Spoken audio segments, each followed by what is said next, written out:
Hello everyone, I hope you're having a great day. Welcome back to another episode of the best mods of the week in Baldur's Gate 3's Mod Manager. This week we got baguette weapons, as well as spells with custom VFX and different class mods. There's actually a lot to cover this week, so we'll dive right in here. First, with the Stormlord's Envoy class mod made by Dirt6969, who created the Nightbringer class mod. You can expect a similar high quality mod here with this one.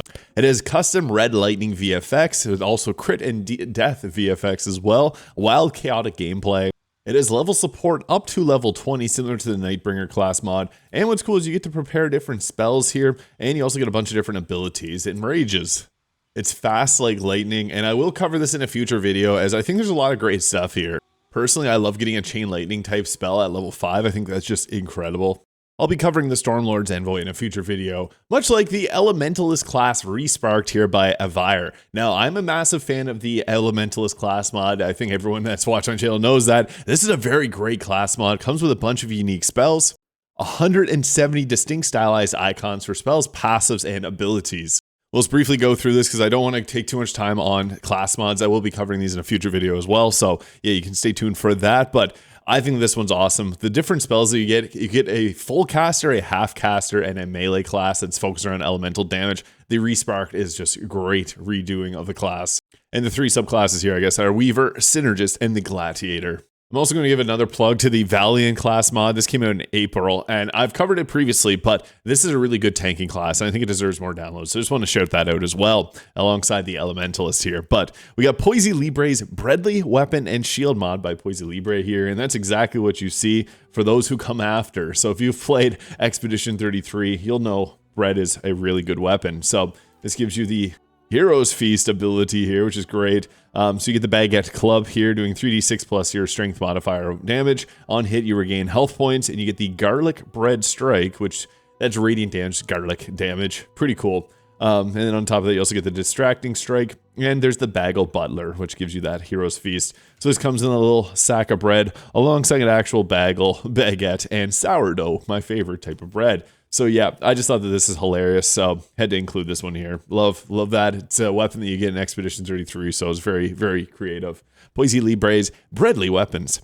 We also got the Warlock, the Fathomless by Tepkun said. This is a work in progress class, but they're very much done on this already. So this is a class that I've covered previously in the past, the Fathomless, but this is the first one I believe in the mod manager itself. So very cool and exciting to see this around. I will also be covering this in the future.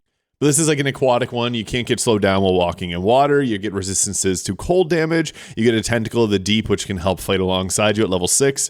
And you also get the Ever's Black Tentacle spell. So pretty cool. Also, we got a lot of creativity and customization mods today with CHAR's Split Hair Dyes and Horns, and then also the Split Hair Dye Volume 2, and the CHAR's Aida Head mod, all made by CHAR mods. So I guess first I'll show off the Aida face here, CHAR's Aida Head. So this is what it looks like here. I'm playing as a half drow elf here. I typically use Sculptor Dreamcatcher. I just love this face mod here, but the hair is incredible. So you can't see the options here, but this is what I have on my character currently. So it dyes them really, really well. And there's the orange style hairstyles, and then there's a few others from the base game here. I think they all look really nice too, and the dyes work very well on here. So let's say you want to do like black and blue here, you can go full in on that. Yeah, this is just something that looks really interesting and nice and can give your characters a whole new feel. So I guess that's 3 mods for the price of 1. CHAR's Aida's Head, CHAR's Split Dye Volume 2, and then the Split Dye Volume 1. So they dropped a lot of great stuff this week. And we got Nepenthe, the Beheader of the Guilty mod by Saint Arcanius here. Now this is a red sword, Nepenthe there. You see that, looks awesome.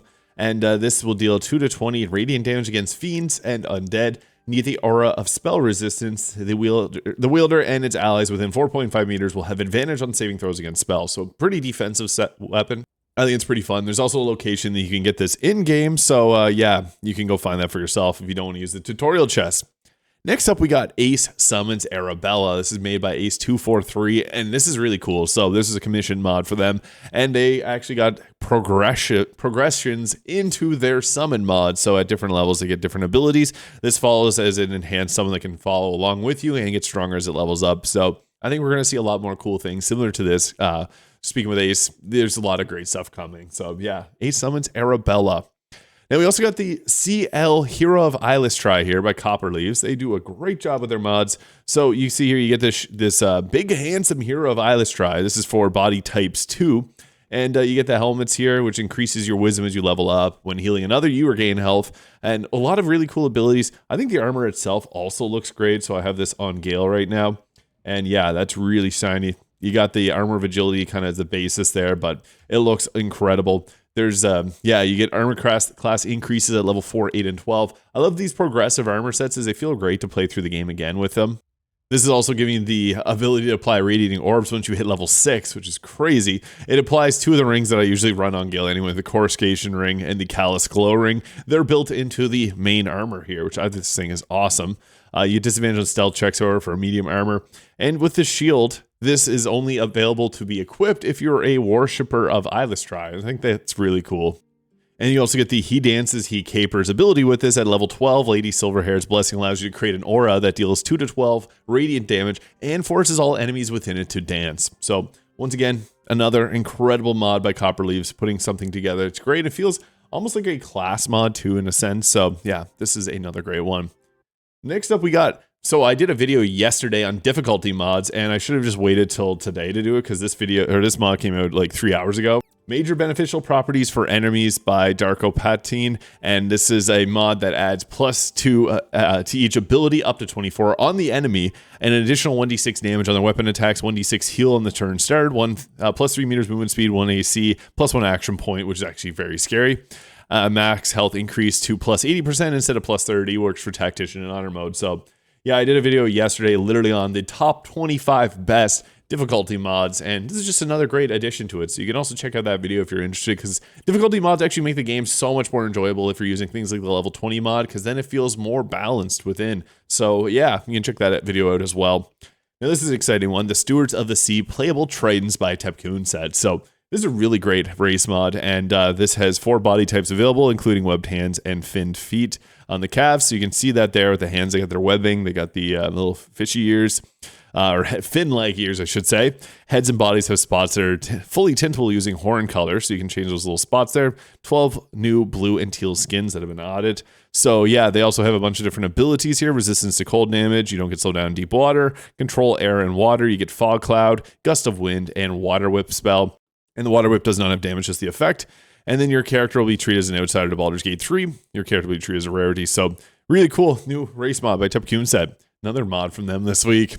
We also got the Paladin Rework from Bad to the Bard. I love these remake mods or rework mods. We got a couple of them actually from Bad to the Bard here. So this is up next to Paladin. So Paladins now have gods, lay hands as a bonus action, move the channel oath to level 3, and you get 2 channel oath charges at a third at level 11. Divine Sense now channel oath ability, move spell casting to level 1, added all existing fighting styles plus the Blessed Warrior, unlock a free use of Divine Smite per long rest, move Divine Health to level 5. So yeah, just an overall change to make it more similar to some of the 2024 rule sets here. Yeah, and you can see they added actually a lot to each of the different subclasses here. And the Paladin has 5 different subclasses. They're all very well fleshed out, so it's Bad to the Bard. We also got, this is a great one because let's face it, the Arcane Trickster needs all the help that it can get. This gives the Mage Hand the ability to reapply its invisibility, which is one of the big draws for taking the Arcane Trickster. Gith Yankees also get this invisible Mage Hand. It's great for scouting because you can, sneak it along, go behind the enemy lines, and it's invisible. So great for throwing health potions or bombs. So perfect. Replacement Dinosaur made this. Great mod. We also have the Bard rework from Bad to the Bard. Should probably pair these together. So this adds a lot of other great abilities. Your Bardic Inspiration scales with Charisma modifier, Expertise to levels 2 and 9, gain 2 spells at level 5 and 9. Added Font of Inspiration on level 5. So yeah, there's a lot. And again, each of the 4 subclasses also get their own changes as well. So I really like the level 14 Master's Flourish, which is a little different for the Sword Bard. So yeah, just another great mod for those that enjoy the Bards. Definitely worth checking both of these out. We also got another Ace mod here with Ace cats, Yuki and Aiko. This is a part of the cat collection, so this gives you 2 different summons. They also level up and get a little more powerful as you go on. Yuki uses Mishka's original familiar dialogue. It's funny. And Aiko uses Barsik's original familiar dialogue. So yeah, just another amazing mod by Ace for those that enjoy cats. And Ace also put my own cat in the game with their Ace Shadow Cats mod. So this is for if you want to try out and play it with one of my cat, Hunter, you can play with him here in this mod. And I should also mention it's part of my Jay Dunnis favorite mods collection on Mod.io. Next up is infinite throwables, grenades, bombs, and potions. So anytime you throw one of these items, you get another one back. It's great. A lot of fun. I think that these type of builds are fun. You could do like a gnome kind of artificer style run, throwing a bunch of grenades and stuff. So you can see here all the different items that it works on. So if you're going to go and throw some of the more powerful bombs in the game, like an Orphan Explosion or Rune Powder Vial, you'll get multiple back. So yeah, infinite throwables. Next up is another great mod by Tepcoon set. They've been on a fire this week. Barbarian Path of the Storm Herald. And you can see there, they're using their Triton race mod. So this is covered actually in Sumer Dagnau's Path of the Storm Herald Barbarian subclass in their 5e subclasses combined. Definitely worth checking both of these out. You may prefer one or the other. I am indifferent. Both of them are really great, well done mods. I just wanted to highlight this one here as they put a lot of work into making this. So yes, Path of the Storm Herald. Barbarians are a lot of fun. This is actually a really fun subclass. Part of the thing is you get resistance to a damage type. You can choose like an aura that'll give you either fire, lightning damage added, or extra healing if you go with the Path of the Tundra. This is a little bit of an elemental barbarian. Next up, we got the Rogue Homebrew Edition by Lokman 3. So this makes the Rogue much more powerful to go through in leveling because the Rogue is kind of unfortunate after level 3. It just kind of peters off. It's better as a multi kind of class build. So yeah, you can see here a lot of different abilities here that I think makes all the different subclasses more powerful, especially the Assassin. But yeah, it's homebrewed. So yeah, worth checking out if you like the Rogue and want them more powerful. Next up is Destructive Wrath on Post Roll. This is a quality of life that I really, really wish was in the game. This is my Bamboo 1066. The translation is actually on here as well. So what happens, Destructive Wrath from the Tempest Domain Cleric, when you roll for it, it maximizes your damage. However, it doesn't do this until before the attack roll. So you can use your Destructive Wrath, roll for the max damage, but then miss the attack and not even be able to do the damage. So this changes it so that it tells you after you do the attack roll. I think this is a small quality of life change that's just worthwhile checking out. Next up is the Uncanny Agility ability by Chizfreak. So this gives the ability to barbarians, fighters, monks, rangers, and rogues. So you can use a bonus action to double your movement speed and avoid opportunity attacks. So it's basically dash and disengage together as a bonus action. So it's a small quality of life. It could be for another playthrough if you want something a little bit more powerful to set up your movement and all that. So I think this is cool by Chizfreak. And next up is Dror Aggrn't, it's the opposite of Aggroed. No More Hostile Goblin Camp by Nick Gima. Nick Gima is always putting out really great mods, and I think this one's awesome. So basically what you can do is you can now go fight Dror Aggrn't, not have to worry about him getting the entire Goblin Camp after you. You can pull in, go sneaky, stealthy, attack him, not have to worry. This is great. Next up is the Vanishing Powder. This actually came out right after my last Best Mods of the Week video last week by Kira May, and they've put out a lot of really great mods. Vanishing Powder, I think it's great for classes that should have access to something like Greater Invisibility, but just don't. Most notably, the Rogue. They are a stealth-based class that doesn't really excel in stealth, whereas a sword bard can learn Greater Invisibility.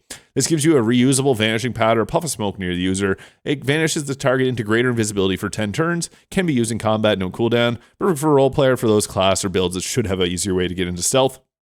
Rogue, perfect. So vanish into a poof of Vanishing Powder. We also got the Call It a Bae'qeshel Bard subclass. I couldn't get this, and for some reason it wasn't working on my computer, but wanted to point this one out because this is a mod that was on Nexus and this mod creator ported it over. So I just want to briefly touch on it because I think this is a really cool one. The original creator is Tet42. This is made over by a Ruga here, or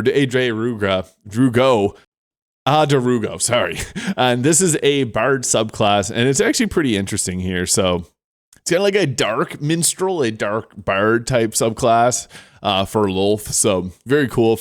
I'm going to try and get this to work properly for my PC, but I have some issues right now with some mods. I still want to point this out. And last, we got a quality of life mod with Alfira Drops Potent Robe. Yeah, Potent Robe is such a big item to lose out on for playing the Dark Urge. Obviously, you get a really good cloak in exchange, but this is for those who want to play the Dirge and still get the Potent Robe because you're probably going to run a Sorcerer, maybe, and this is a good item for the Sorcerer or the Warlock. So, yeah, another mod by Bamboo 1066. This is perfect. Sorry, Alfira. So yeah, those are the best mods of the week in Baldur's Gate 3's Mod Manager. Some pretty cool hair mods, lots of class mods, quality of life, and I think the most notable type of mod that we got this week was reworks with both the Bard, Rogue, and the Paladin. So lots of great stuff there for enjoyers of those classes. Let me know your favorite mod this week in the comments. Hit the subscribe button below if you haven't already. I hope you have a great day. We'll catch y'all in the next one.